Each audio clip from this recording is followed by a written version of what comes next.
Receita de torta de limão light. Oi, tudo bom? Se inscreva no nosso canal e ative as notificações. A torta de limão é deliciosa e fácil de fazer. Quer aprender? Então vamos à receita.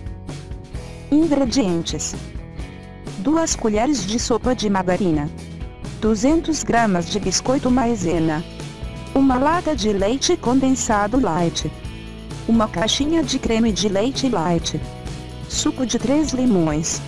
Como preparar? Triture os biscoitos no liquidificador e misture com a margarina em uma vasilha, formando uma massa.